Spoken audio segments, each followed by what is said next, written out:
অফিসের ম্যানেজার খালেক সাহেব তনুকে বাঁচাতে আসলো, কিন্তু তনু তাকেই উল্টো ঝাড়ি দিতে শুরু করেছে। খালেক সাহেবের মতন আকাশও থতমত খেয়ে যায় তনুর কথাবার্তা শুনে। কারণ সে তনুকে জোরপূর্বক জড়িয়ে ধরে রেখেছিল। তনুর তাকে এখন বাটাম দেওয়ার কথা, কিন্তু তনু তা না করে উল্টো অফিসের ম্যানেজার খালেক সাহেবকে বকছে। খালেক সাহেব আর আকাশ জনেই হতভম্ব হয়ে তনুর দিকে তাকিয়ে আছে। তনুর কথাবার্তা সবকিছুই কেমন যেন তাদের মাথার উপর দিয়ে যাচ্ছে। বিশেষ করে খালেক সাহেবের। তনুকে বাঁচানোর কারণে তিনি যে উল্টো প্রশ্নের মুখে পড়ে যাবেন সেটা খালেক সাহেব কখনো ভাবতেও পারেনি। তনুর প্রশ্নের প্রত্যুত্তরে কি জবাব দিবেন খালেক সাহেব সেটা বুঝে উঠতে পারছে না। দ্বিধাদ্বন্দ্বে পড়ে গিয়েছে খালেক সাহেব। সেই সঙ্গে মুখ থেকে কোনো কথা বের হচ্ছে না। মনে হচ্ছে যেন কেউ খালেক সাহেবের মুখে তালা লাগিয়ে দিয়েছে। বোবার মতন অদ্ভুত দৃষ্টিতে তনুর দিকে তাকিয়ে আছে খালেক সাহেব। অপরদিকে খালেক সাহেবের কাছে কোনো উত্তর না পেয়ে তনু খালেক সাহেবকে আরো রাগান্বিত কণ্ঠে বলেন, কি হলো, কোনো উত্তর দিচ্ছেন না কেন খালেক সাহেব? আপনি কোন সাহসে ওর কলারে হাত দিয়েছেন, উত্তর দিন। খালেক সাহেব এবার মুখ খুলে উত্তর দেয়, ম্যাডাম, আমি কেবিনের দরজা খোলা মাত্রই দেখতে পেলাম এই বেয়াদবটা জোরপূর্বক আপনাকে জড়িয়ে ধরে অশ্লীলতা করার চেষ্টা করছিল। তাই আমি ওর শার্টের কলার চেপে ধরেছি। সে আমার সাথে অশ্লীলতা করলে তাতে আপনার সমস্যা কোথায়? ম্যাডাম, আমার কোনো সমস্যা নেই। তবে আপনি আমার অফিসের ম্যাডাম। আপনার বিপদ হলে এগিয়ে আসা আমার দায়িত্ব। আচ্ছা মানন মা, আপনি আমাকে বাঁচাতে এসেছেন, কিন্তু আপনাকে কে বলেছে সে আমার সাথে জোরপূর্বক অশ্লীলতা করছিল বা জোরপূর্বক আমার সাথে অসভ্যতা করার চেষ্টা করছিল? ম্যাডাম, কেউ বলেনি। তবে আমি নিজেই তো দেখতে পেলাম সে আপনার সাথে অশ্লীলতা করতে চেষ্টা করছিল। তাই তো তার সাথে এমনটা করেছি। আপনার দেখার গোষ্ঠীমা রি। সে আমার সাথে যাই করবে করুক, কিন্তু আপনার কোনো রাইট নেই ওর গায়ে হাত দেওয়ার। ম্যাডাম, আপনার কথার মানেটা আমি বুঝে উঠতে পারছি না। দোষ করল সে, আর আমি আপনাকে বাঁচালাম। আপনি কথা শোনালে তো তাকে শোনানো উচিত, কিন্তু আপনি তা না করে উল্টো আমায় কেন কথা শোনাচ্ছেন? আমি তো কোনো দোষ করিনি ম্যাডাম। দোষ তো সে করেছে, আর আমি তো আপনার উপকার করেছি। খালেক সাহেব নিজের লিমিটে থাকেন। আপনাকে কেউ বলেনি আমার উপকার করার জন্য। আর না আমি চেঁচিয়ে কারোর কাছে কোনো সাহায্য চেয়েছি। সে আমার সাথে যা ইচ্ছে হয়েছে করেছে, আর ভবিষ্যতে যা ইচ্ছে হবে তাই করবে। তার ইচ্ছে হলে সে 1000 বার আমায় জড়িয়ে ধরবে। তার ইচ্ছে হলে সে 1000 বার আমার গায়ে হাত দিবে। তার ইচ্ছে হলে সে 1000 বার আমার সাথে জোড়াজুড়ি করবে। তার ইচ্ছে হলে সে 1000 বার আমার সাথে অসভ্যতা করবে। মোট কথা, তার যা ইচ্ছে হবে সে আমার সাথে করবে। কিন্তু আপনার তো কোনো অধিকার নাই তার ইচ্ছার মাঝে এসে বাধা হয়ে দাঁড়ানোর। কারণ হি ইজ মাই হাজবেন্ড। তার পুরোপুরি অধিকার আছে আমার শরীরে স্পর্শ করার। কিন্তু আপনি কোন অধিকারে আকাশের শার্টের কলার চেপে ধরেছেন, তাও আবার আমার চোখের সামনে? খালেক সাহেব তনুর কথা শুনে পুরো আবুল হয়ে যায়। তনুর কথা শুনে প্রথমে কি অবাক হয়েছে, তার চাইতে তিনগুণ বেশি অবাক হয়েছে বর্তমানে তনুর মুখে আকাশের সম্পর্কে জানতে পেরে। অফিসের একজন সাধারণ অ্যাসিস্ট্যান্ট বা নিম্নমানের কর্মচারী যে অফিসের ম্যাডামের স্বামী হতে পারে সেই বিষয়ে খালেক সাহেবের আগে কোনো ধারণাই ছিল না। খালেক সাহেব পুরোদমে অবাক। শ্বাসপ্রশ্বাস উল্টো পাল্টা ভাবে চলতে শুরু করেছে খালেক সাহেবের। বীর বাহাদুর শাস্তিন গিয়ে যে নিজের পাই কুড়াল রেছে সেটা খালেক সাহেবের এখন বুঝে এসেছে। চাকুরি বাঁচাতে করুণ সুরে তনুকে বলে, ম্যাডাম, আমার ভুল হয়ে গেছে। আমাকে ক্ষমা করে দিন। বিশ্বাস করুন, আমি জানতাম না আকাশ সাহেব আপনার হাজবেন্ড। ম্যাডাম, আমার মস্ত বড় ভুল হয়ে গেছে। প্লিজ ম্যাডাম, এবারের মতন আমায় ক্ষমা করে দিন। ক্ষমা আমার কাছে নয়, ক্ষমা চাওয়ার হলে আকাশের কাছে চান। আকাশ সাহেব, আমার ভুল হয়ে গেছে। আমি সত্যিই জানতাম না আপনি ম্যাডামের হাজবেন্ড। আমি ভেবেছি আপনি ম্যাডামের সাথে 2 নম্বরই কিছু করার চেষ্টা করছেন। তাই না বুঝে আপনার শার্টের কলার ধরে ফেলেছি। আকাশ সাহেব, আমায় এবারের মতন ক্ষমা করে দিন। আকাশের মুখে কোনো কথাবার্তা নেই। খালেক সাহেবের কথার কোনো উত্তর না দিয়ে ড্যাব ড্যাব করে তনুর দিকে তাকিয়ে আছে সে। খালেক সাহেব আকাশকে কলার চেপে ধরে অপমান করায় তনু যা রিয়াকশন করেছে তা দেখে আকাশ হুঁশজ্ঞান হারিয়ে বসেছে। তনু আকাশের বিষয়টা বুঝতে পেরে খালেক সাহেবকে চলে যেতে বলে। খালেক সাহেব আর 1 সেকেন্ডও দেরি না করে তনুর কথা মতন কেবিন থেকে বেরিয়ে যায়। খালেক সাহেব কেবিন থেকে বেরিয়ে যাওয়ার পর তনু আকাশকে বলে, আপনার আবার কি হলো? আপনি আমার দিকে এমন ড্যাব ড্যাব করে তাকিয়ে আছেন কেন? তনুর কথায় আকাশের হুঁশ ফিরে আসে। এত সময় আকাশ স্বাভাবিক অবস্থায় ছিল না। তনুর প্রশ্নে আকাশ স্বাভাবিক হয়। নরম গলায় উল্টো তনুকে প্রশ্ন করে, আচ্ছা তুমি তো আমার উপরে প্রচণ্ড রেগেছিলা। একটু আগেই বললা আমাকে তোমার চাই না, আমাকে তোমার আর দরকার নাই। কিন্তু তুমি হুট করেই স্বামী ভক্ত হয়ে গেলা কি করে? যেই না খালেক সাহেব আমার কলার চেপে ধরেছে, তখনই তুমি রেগেমেগে ফায়ার হয়ে গেলা। কাহিনী কি তনু? কাহিনী কিছুই না। আর না আমি স্বামী ভক্ত। তাহলে একটু আগে আমার কারণে খালেক সাহেবের সাথে রেগে যাওয়া এবং খালেক সাহেবকে আমাদের বিষয়ে যেসব বললা সেসব কি ছিল? আকাশ সাহেব আপনাকে একটা কথা বলি, আমার বলা কথাগুলো সত্যি। আর আমি সেজন্যই কথাগুলো বলেছি। তবে রেগে যাওয়ার পিছনে অন্য একটা কারণ আছে। কী কারণ তনু? কারণ হচ্ছে আমাদের মাঝে যেই সমস্যাটা হয়েছে সেটা আমাদের জনের ব্যক্তিগত।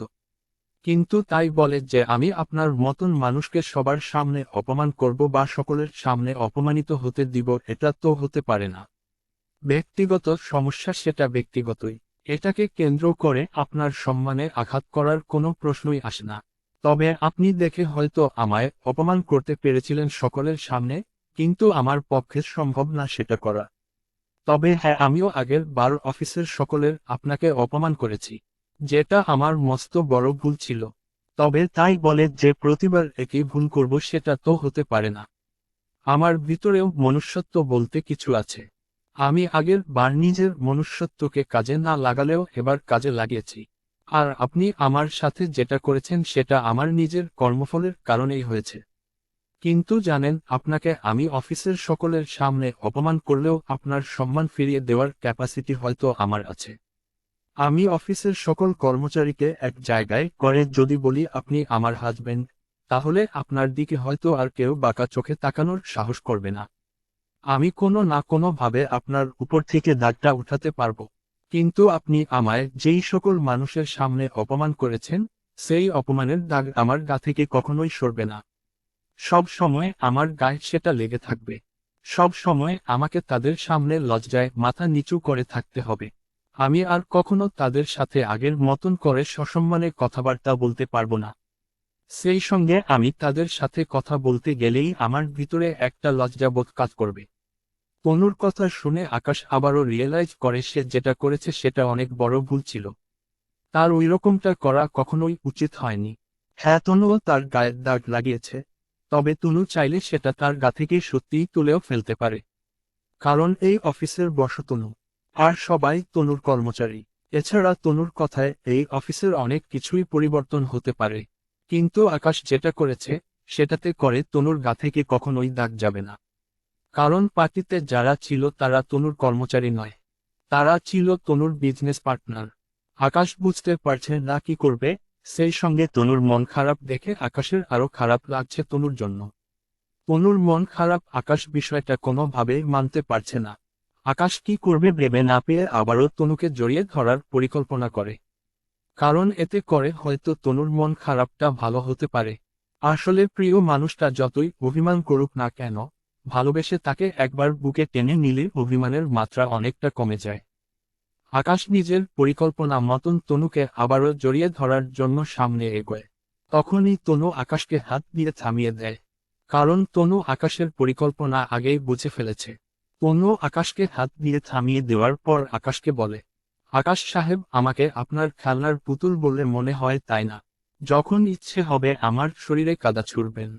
আবার যখন ইচ্ছে হবে আমার এই কাদা মাখা শরীরটাকে নিজের কাছে টেনে নিবেন। দেখুন, এসব বন্ধ করুন। আমার এসব আর ভালো লাগছে না। আপনি প্লিজ নিজের কাজে গিয়ে মন দিন। তাতেই আমার কিছুটা স্বস্তি ফিল হবে। অতিরিক্ত কিছু করার কোনো প্রয়োজন নেই। প্লিজ এবার আপনি যান। আকাশ তনুর কথা শুনে সমস্ত পরিকল্পনা বাদ দিয়ে চুপচাপ কেবিন থেকে বেরিয়ে নিজের ডেস্কে চলে যায়। মনটা তারও ভীষণ খারাপ।